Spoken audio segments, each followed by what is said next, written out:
네, 여러분 안녕하십니까. 3월 13일 주말 아침입니다. 토요일 아침 매일 성경 묵상 함께 나누겠습니다. 오늘은 누가복음 17장으로 넘어가겠습니다. 누가복음은 우리가 1월달과 2월달에 또 앞부분을 살펴봤고요. 오늘부터 누가복음 17장 이후 마지막 부분을 이제 좀 매일 성경을 통해서 함께 살펴보겠습니다. 오늘 17장 20절부터 37절인데요. 제가 20절과 21절 두 구절만 읽겠습니다.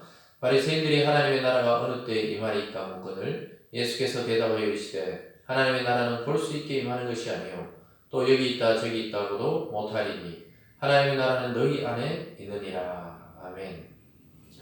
오늘 본문을 통해서 하나님 나라의 시작과 완성, 하나님 나라의 시작과 완성이라는 제목으로 말씀을 증거하겠습니다. 여러분, 과연 하나님의 나라는 어디에 있을까요? 이것이 우리의 궁극적인 또 질문이기도 합니다. 하나님의 나라는 결론부터 말하자면요, 우리가 죽어서 가는 그 하나님이 계시는 영적 존재, 그 영적 존재들이 머무는 그 장소도 되지만은 성경이 말하는 하나님의 나라는 이미 이 땅에 예수님이 오시면서부터 임하였다고 말씀하고 있습니다. 즉 눈에 보이게 임하는 것이 아니라 통치의 영역을 통해서 하나님의 나라는 이미 이 세상에 임하였다는 것을 알 수 있습니다. 시작되었고요. 이미 우리와 함께 완성되어 가고 있는 것입니다. 그렇다면 완성은 언제 된다고 말씀합니까? 오늘 본문에도 나중에 나오지만 주님이 다시 오셔서 세상을 심판하고 믿는 자를 구원하는 새로운 이 역사, 새로운 역사를 펼칠 때, 새하늘과 새 땅이 생겨날 때 완전히 완성이 되는 것입니다. 그래서 하나님의 나라는 이미 시작되었지만 아직 궁극적으로 온전하게 이 세상이 하나님 나라로 완전히 바뀐 것은 아니다. 이렇게 생각하면서 우리가 오늘부터 하나님 나라의 관점을 가지고 이 성경을 한번 따라가고 있습니다. 오늘 첫 번째로 하나님 나라가 어디 있느냐 이런 질문을 받게 됩니다. 이 20절에 보면요, 바리새인들이 하나님의 나라가 어느 때 임하니까 묻거늘 예수께서 대답하여 이르시되 하나님의 나라는 볼 수 있게 임하는 것이 아니요 또 여기 있다 저기 있다고 못하리니 하나님의 나라는 너희 안에 있다. 이렇게 말씀하고 있습니다. 아주 중요한 의미입니다. 이 바리새인들은 예수님을 채잡기 위해서 늘 질문합니다. 하나님 나라가 어디 있습니까? 왜 당신이 메시아라면은 이 로마의 압제를 완전히 타파시키고 우리를 독립시키고 완전히 온전한 그 이상적인 나라로 만들어야 되는데 당신이 하는 것은 병자나 치유하고 또 귀신이나 쫓아내고, 근데 왜 로마는 아직까지 건재한데 우리나라는 이렇게 압제되고 있는데, 뭐 이런 의미로 비아냥거리면서 묻는 것입니다. 그랬을 때 예수님 아주 놀라운 이야기를 합니다. 여기 있다 저기 있다, 눈에 보이게 임하는 것이 아니라는 겁니다. 너희 속에 있다. 즉 이것은 우리 마음 속에 임하기도 하고 또 이 너희 속에 할 때는 무리들, 이 공동체 속에 이미 하나님 나라가 와 있다는 것입니다. 즉 예수님 자신이 이미 이 땅에 오므로 하나님 나라가 형성되고 있다는 거예요. 이 땅에 영토를 가지고 또 주권을 가지는 것이 아니라 마음속에 이미 하나님을 영접한 사람들, 그 모임이 하나님의 나라고 교회라는 것입니다. 즉 예수님과 예수 믿는 공동체와 또 저와 여러분처럼 이미 예수님을 구주로 믿는 그 믿음의 사람들 속에 하나님의 나라가 임하였다는 것입니다. 우리나라도 초기 기독교도였을 때 너무 어려운 시대죠. 일제시대 또는 또 6.25 이런 걸 겪으면서 자꾸 내세적인 천국, 내세적인 하나님 나라만 생각했습니다. 물론 그 나라도 실제로 존재합니다. 그리고 영적으로 우리 옆에 이미 존재합니다. 그러나 보다 더 중요한 것은 이미 우리가 예수를 믿음으로 우리 속에 임한 하나님의 나라에 대해서 깨달아야 되겠습니다. 그래서 우리가 하나님 나라에 갈 때까지 이렇게 표현할 때는 죽어서 천국을 말하지만 하나님 나라가 이 땅에 임하게 하소서 이렇게 기도할 때는 이 세상에 하나님의 통치와 말씀의 통치가 임하도록 기도하는 것입니다. 좀 어려운 내용이지만 우리가 꼭 이것을 인지해야 됩니다. 이 세상에서도 하나님 나라에 속한 자이고 우리는 죽어서도 하나님 나라에 속한 자라는 사실을 깨닫기를 주님의 이름으로 축원합니다. 오늘 두 번째로 인자의 날과 심판의 날에 대해서 이야기하고 있습니다. 즉 주님이 재림하면 그것이 인자의 날입니다. 주님이 인자라고 주님을 표현했습니다. 예수님 보고 인자 이렇게 표현했습니다. 인자의 날, 주님이 다시 오실 때는 우리 믿는 자에게는 구원의 날이지만 믿지 않는 자에게는 심판의 날이라고 이야기하고 있습니다. 22절입니다. 또 제자들에게 이르되 때가 이르리니 너희가 인자의 날 하루를 보고자 하되 보지 못하리라. 사람이 너에게 말하되 보라 저기 있다 보라 여기 있다 하리라. 그러나 너희는 가지도 말고 따르지도 말라. 번개가 하늘 아래 이쪽에서 번쩍이요 하늘 아래 저쪽까지 비친 같이 인자도 자기 날에 그러하리라. 번개가 번쩍하는 것 같이 주님이 다시 오시겠다고 이야기하고 있습니다. 동에서 서로, 또 하늘 이쪽에서 저쪽으로, 또 위쪽에서 밑으로, 뭐 번개가 칠 때 보면 팍 이렇게 하늘에서 땅으로 촥 치듯이 주님의 임하심, 인자의 날도 그렇다는 겁니다. 하루에 임한다는 것입니다. 여러분, 구약에서 번개가 치고 뭐 천둥이 칠 때 그것은 하나님의 심판을 상징하는 언어로 사용했었습니다. 그래서 인자가 임하는 것은 구원의 날이기도 하지만 심판을 행하시기 위해서 오시는 날이기도 한 것입니다. 그래서 뭐 여기 있다, 사람들이 저기 있다 해도 그 인자가 아니라는 거예요. 주님이 다시 오셨다 이런 집단들이 많이 있죠.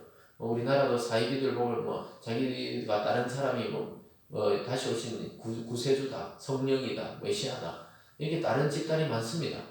전부 거짓말이라고 이렇게 예수님 입으로 말하고 있어요.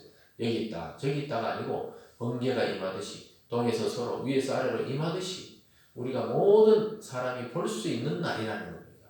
모든 사람이 볼 수 있게 일시에 주님의 날이 임한다고 이야기하고 있습니다. 그날은 바로 계속 설명하면요 노아의 때와 같고 또는 롯의 때와 같다고 이야기합니다. 26절입니다. 노아의 때에 된 것 같이 인자의 때에도 그러하리라. 노아가 방주에 들어가던 날까지 사람들이 먹고 마시고 장가들고 시집가더니 홍수가 나서 그들을 다 멸망시켰으며 또 롯의 때와 같으리니 사람들이 먹고 마시고 사고 팔고 심고 집을 짓더니 롯이 소돔을 나가는 날에 하늘로부터 불과 유황이 비오듯 하여 그들을 멸망시켰느니라. 인자가 나타난 날에도 이러하리라. 노아가 어떤 사람입니까? 노아의 방주에 타라고 이제 곧 홍수가 있다고 120년의 이 시간이 지나면은 홍수가 온다고 계속해서 복음을 전하는 것이죠. 그 시대의 구원은 방주 안에 들어가야 구원입니다. 그래서 계속 복음을 전했어요. 방주를 타세요. 하나님의 심판이 있습니다.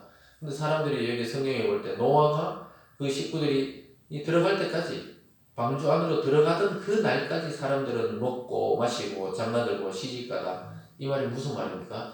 그냥 아무 일도 일어나지 않을 것이라고 자기들은 확신하는 거예요. 그러면서 일상을 유지하고 있었다는 겁니다. 아주 긴박한 때인데도 일상적으로 그냥 먹고 마시고 놀고 그렇다는 겁니다. 여러분, 우리가 늘 이렇게 긴장을 가지고 살 수는 없지만 주님이 다시 오신다는 것은 확실한 성경의 약속입니다. 이것을 믿고 우리는 준비해야 됩니다. 늘 깨어서 말씀을 듣고 기도해야 되는 것입니다.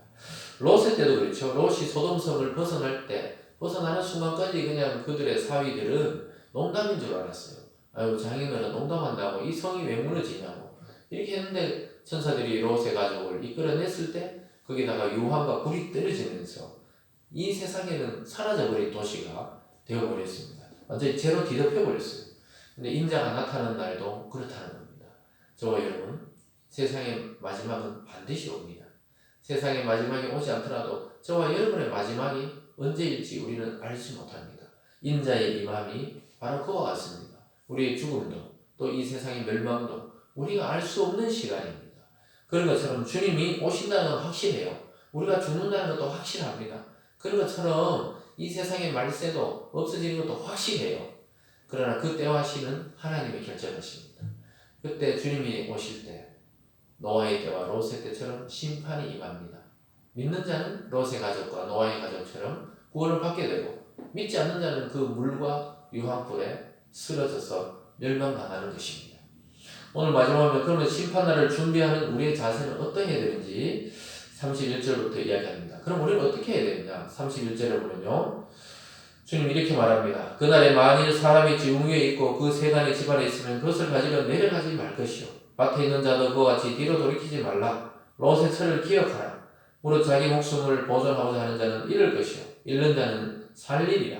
내가 너희 이르노니 그 밤에 둘이 한 자리에 누워 있으면 하나는 데려감을 당하고 하나는 버려둠을 당할 것이요 두 여자가 함께 맷돌을 달고 있으면 하나는 데려감을 얻고 하나는 버려둠을 당할 것이니라. 그들이 대답하여 이르되 주여 어디에 오니까? 이르시되 죽음이 있는 곳에 독수리가 모이느니라. 시체가 있는 곳에 독수리가 그것을 쪼아 먹으러 가듯이 불의한 자들은 다 모았다가 심판날에 그냥 하나님의 심판이 그들도 모르게 임한다는 것입니다. 참 무서운 이야기입니다. 둘이 같이 가다가도 믿는 자는 구원받고 믿지 않는 자는 그대로 버려둠을 당한다. 이런 것이죠. 그러니까 이 언제 어떻게 될지 모른다는 거예요. 롯의 처를 기억하라는 것이 롯의 처가 두고 온 그 재산이 아까워하고 뒤로 돌아보다가 거기서 심판받아서 그대로 돌기둥이 되고 말았습니다. 심판날을 준비하는 우리의 자세는 이 소유를 가질러 내려가지 말라는 거예요. 집안에 다시 들어가지 말라는 거예요. 그 자리에서 주님을 맞이하는 겁니다. 소유에 대한 집착을 버리고 하나님의 심판을 준비하는 저와 여러분의 인생 되기를 주님의 이름으로 축원합니다. 주님의 다시 오심을 소망하시기 바랍니다. 우리 가운데 이미 임한 하나님의 나라와 그 소식을 전파하는 일에 우리 일생을 투자하고 그것을 기쁨으로 여기는 저와 여러분이 되기를 바랍니다. 하나님의 나라는 긍휼과 사랑으로 이미 그리스도 안에 시작되었지만 이제 곧 끝날이 오게 됩니다. 완성이 오게 됩니다. 저와 여러분은 사랑하는 하나님 안에서 이 심판을 피해가고 긍휼과 사랑으로 하나님의 나라의 참 주인공이 되시는 저와 여러분이 되기를 주님의 이름으로 축원합니다. 기도하겠습니다. 사랑의 하나님 아버지 감사합니다. 이미 주님을 통해 이 땅에 하나님 나라가 임하였고 또한 곧 주님이 다시 오실 때 완성하실 줄 믿습니다. 이 세상의 것에 집착하지 아니하고 하나님의 말씀에 순종해서 온전한 하늘나라의 시민으로 살아가는 영광이 있게 하여 주시옵소서. 감사드리며 예수님 이름으로 기도드리옵나이다. 아멘.